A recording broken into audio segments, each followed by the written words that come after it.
गरीब महिला की संदिग्ध मौत के मामले में दोषियों पर आईजी ने दिखाई दरियादिली। कोयला चोरी के फेक वायरल वीडियो को तत्काल लिया संज्ञान, शासन को ही कर दिया कटघरे में खड़ा। खबर है बिलासपुर जिले का, जहां पर गरीब महिला की संदिग्ध परिस्थितियों में हुई मौत के मामले को लेकर बिलासपुर आईजी रतनलाल डांगी ने दरियादिली दिखाते हुए दोषी पुलिस अफसर पर मेहरबानी करते हुए कार्रवाई करने के बजाय निलंबन से बहाल कर दिया। वहीं भाजपा नेता द्वारा कुछ दिनों पूर्व कोयला चोरी के फेक वायरल वीडियो को लेकर तत्काल संज्ञान में लेना कई सारे सवालों को जन्म देता है। यही नहीं, आईजी द्वारा इस मामले पर त्वरित संज्ञान लेना शासन की कुशल प्रशासनिक व्यवस्था के सभी दावों को भी कटघरे में खड़ा करने जैसा प्रतीत हो रहा है। उल्लेखनीय है कि बीते 2 माह पूर्व गौरेला पेंड्रा मरवाही जिला के थाना गौरेला अंतर्गत ग्राम धोबहर के प्राथमिक स्वास्थ्य केंद्र परिसर अंदर महिला चंपाबाई की संदिग्ध परिस्थितियों में फांसी पर लटकता हुआ लाश मिला था। मृतिका की मां बिलसिया बाई ने अपने बेटी के साथ हुए छेड़खानी सहित अत्याचार की शिकायत पर कार्रवाई नहीं करने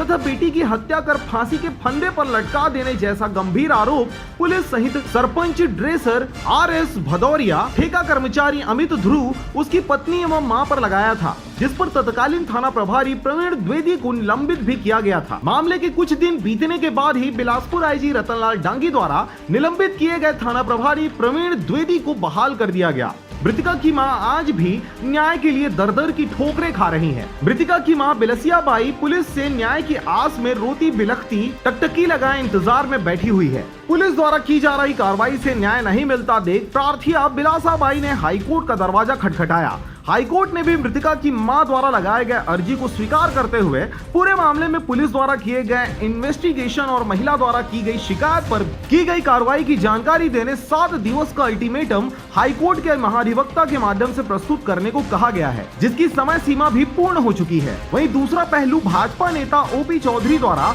हाल ही में वायरल किए गए एक फेक वीडियो का है, जिसमें सैकड़ों लोगों के द्वारा खदान से बोरी में कोयला भरने एवं ले जाते हुए लोगों की भीड़ दिखाई दे रही है, जिसे एशिया के सबसे बड़े माइंस कोरबा घेवरा का होना लिखा गया था। उक्त वीडियो के वायरल होते ही बिलासपुर आईजी रतनलाल डांगी द्वारा तत्काल मामले को संज्ञान में लेते हुए जांच पड़ताल करने टीम गठित कर दिया गया। अब सवाल यह है कि जिस तरह गरीब महिला के साथ हुए अत्याचार के मामले को लेकर गौरेला पुलिस द्वारा रिपोर्ट नहीं लिखना और कुछ दिनों बाद महिला की संदिग्ध परिस्थितियों में मौत हो जाना, जिसकी शिकायत मृतिका की मां द्वारा पुलिस अधीक्षक बिलासपुर आईजी DGG सहित मुख्यमंत्री तक करने और न्याय की गुहार लगाए जाने के बाद भी बिलासपुर आईजी रतनलाल डांगी का हृदय नहीं पिघलना और न ही पुलिस द्वारा 2 महीने बीत जाने के बाद भी कोई कार्रवाई नहीं करना आखिरकार किन बातों को स्पष्ट करता है। वहीं एक फर्जी वायरल वीडियो को लेकर आईजी साहब की तत्परता कई सारे सवालों को जन्म दे रहा है। रायगढ़ से क्राइम ब्यूरो अवध बरेड के साथ भागवत साहू की रिपोर्ट,